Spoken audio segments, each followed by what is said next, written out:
ces deux personnes qui ont été condamnées pour des propos racistes, antisémites, ne sont plus jamais invités dans les médias.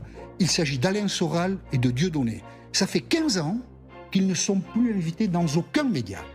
Les deux personnes qui suivent, qui ont été condamnées, Éric Zemmour pour la première fois en 2010, injure à caractère racial, 2 fois ensuite, dont une fois injure à caractère religieux, qui a été condamné en première instance récemment pour avoir dit à Absatoussi que son prénom était une insulte pour la France et que sa mère aurait mieux fait de l'appeler Corinne. Bon. Et Geoffroy Lejeune, dont j'ai rappelé le pédigré, ces gens-là sont promus dans la presse. Le racisme à caractère antisémite vous fait quitter la presse de manière définitive. Le racisme à caractère anti-musulman ou anti-islam vous assure des promotions dans la presse.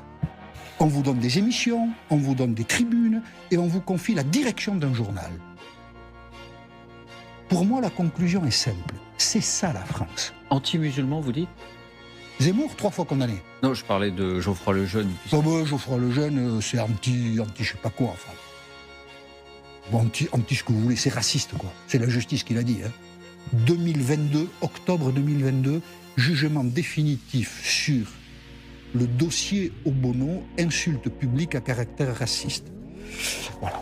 Donc il y a des racismes qui sont mieux portés que d'autres en France.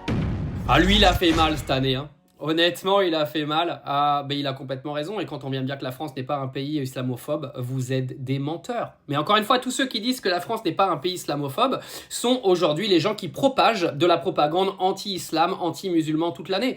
C'est News, le JDD, tous les comptes Twitter qui pullulent de partout aujourd'hui, qui sont juste là pour récupérer des faits de société, les tourner à leur avantage et venir expliquer à tout le monde que les Arabes et les musulmans sont tous les problèmes de la société.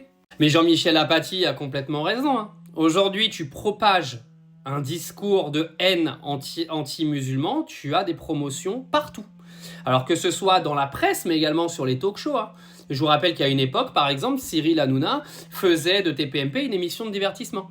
D'accord ? Depuis qu'il fait une émission un petit peu dirigée contre les musulmans, bah bizarrement, déjà son audience, elle a explosé. Et puis clairement, là le mec va peut-être se présenter pour les présidentielles de 2027. Ça vous donne un petit peu le niveau. Mais c'est partout pareil, hein. Moi je vous le dis, hein, tous les comptes islamophobes, etc., mais vous êtes tous invités chez CNews, hein. CNews vous invite. CNews est la chaîne d'info la plus regardée parce que nous avons un pays d'islamophobes. Automatiquement, de toute façon, tous ceux qui regardent CNews toute la journée, ils sont islamophobes. C'est que des gens qui veulent de l'information sur les Arabes et les musulmans pour se convaincre que les problèmes de la société, c'est eux. Parce que si t'es un petit peu normalement constitué et que tu veux de la vraie info, déjà, tu regardes même pas l'info en France. Tu vas la regarder en Angleterre, etc. Si tu comprends rien à l'anglais, bah tu te démerdes. Mais aujourd'hui, t'as les moyens de choper toutes les infos en français en faisant traduire par ChatGPT ou je ne sais quel média. Moi, je le redis, la France est un pays islamophobe, les gens qui regardent CNews sont islamophobes, et vous avez beau le nier, c'est que vous êtes quand même des sacrés hypocrites.